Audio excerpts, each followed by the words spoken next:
servo, fala no irmão, na palavra, Senhor, e no meu coração. Irmãos, irmãs, que bom estarmos juntos para a reflexão do Evangelho neste 10º domingo do tempo comum, 10 de junho. Estamos com o evangelista Marcos, que é o evangelista deste ano litúrgico, ano B, no capítulo 3, versículos 20 a 35. Naquele tempo, Jesus foi para casa com os seus discípulos. E de novo se reuniu tanta gente que eles nem sequer podiam comer. Quando souberam disso, os parentes de Jesus saíram para agarrá-lo, porque diziam que ele estava fora de si. Os mestres da lei, que tinham vindo de Jerusalém, diziam que ele estava possuído por Beelzebu e que pelo príncipe dos demônios ele expulsava os demônios. Então Jesus os chamou e falou-lhes em parábolas. Como é que Satanás pode expulsar Satanás? Se um reino se divide contra si mesmo, ele não poderá manter-se. Se uma família se divide contra si mesma, ela não poderá manter-se. Assim, se Satanás anda e se divide contra si mesmo, não poderá sobreviver, mas será destruído. Ninguém pode entrar na casa de um homem forte para roubar seus bens sem antes o amarrar. Só depois poderá saquear sua casa. Em verdade vos digo, tudo será perdoado aos homens, tanto os pecados como qualquer blasfêmia que tenham dito. Mas quem blasfemar contra o Espírito Santo nunca será perdoado. Será culpado de um pecado eterno. Jesus falou isso porque diziam: ele está possuído por um espírito mau. Nisso chegaram sua mãe e seus irmãos. Eles ficaram do lado de fora e mandaram chamá-lo. Havia uma multidão ao redor dele. Então lhe disseram: tua mãe e teus irmãos estão lá fora, à tua procura. Ele respondeu: quem é minha mãe? Quem são meus irmãos? E olhando para os que estavam sentados ao seu redor, disse: aqui estão minha mãe e meus irmãos. Quem faz a vontade de Deus, esse é meu irmão, minha irmã e minha mãe. Palavra da salvação.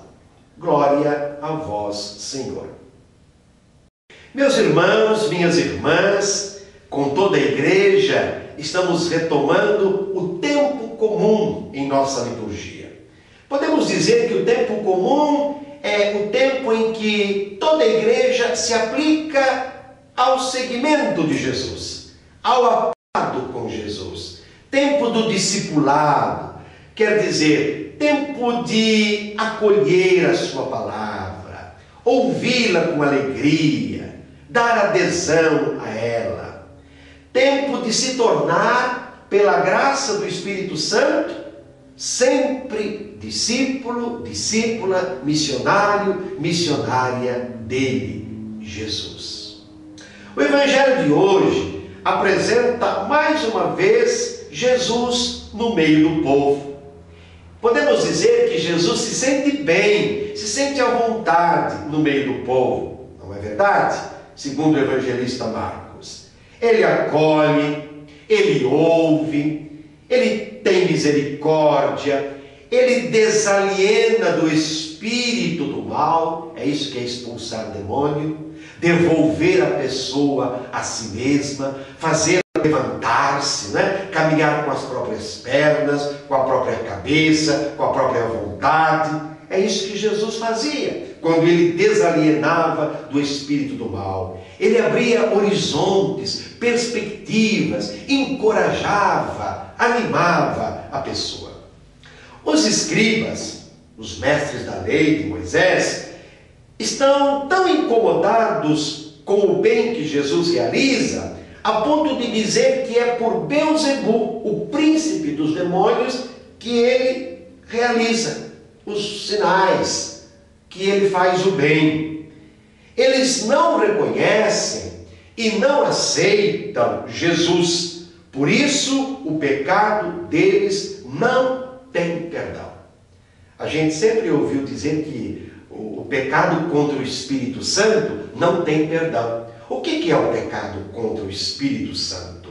Que às vezes perturba, confunde tantos membros das nossas comunidades.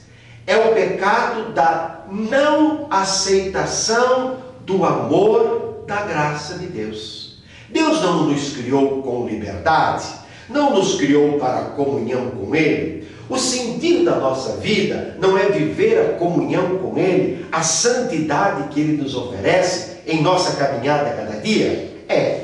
Quem não quer se abrir ao amor de Deus, quem não quer a comunhão com Deus, Deus vai respeitar. Então você vai viver para sempre fora desta comunhão, se é que isso é possível. Não é verdade? Então não é que esse pecado não tem perdão porque Deus não tem a misericórdia.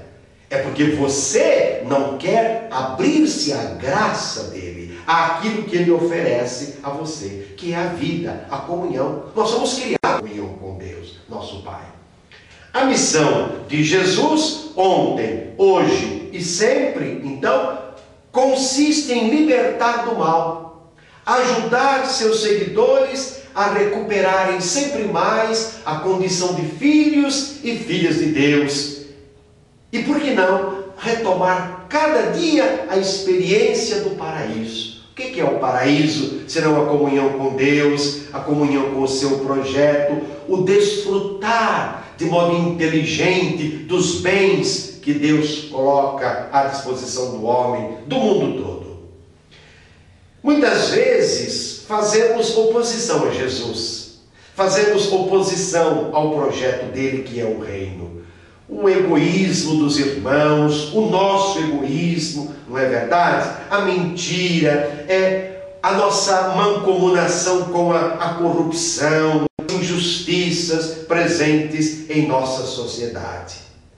O grande apelo do Evangelho que acabamos de ouvir é este: formarmos com ele a família, a nova comunidade, que acolhe e vive a mensagem do reino, que é vida, que é justiça, que é solidariedade, capaz de criar um mundo novo, onde ninguém seja excluído, ninguém fique de fora. Portanto, uma família que supere os laços afetivos, os laços da carne, os laços sanguíneos. Uma família onde todos sejam irmãos, da qual Maria é um modelo exemplar, é um membro exemplar.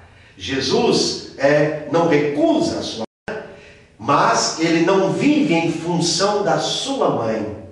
A sua mãe, os seus irmãos, o pai, são todos aqueles que deram a adesão a ele e com ele estão fazendo o caminho. É a nova família dele a qual nós somos chamados a participar. Quer dizer, faz parte da família de Jesus quem acolhe, quem ouve, quem obedece, quem segue Jesus pelo caminho.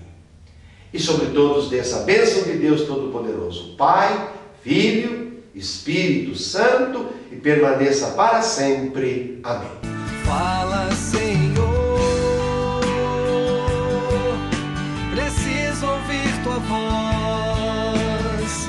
Eis aqui o teu servo, fala no irmão, na palavra, Senhor, e no meu coração.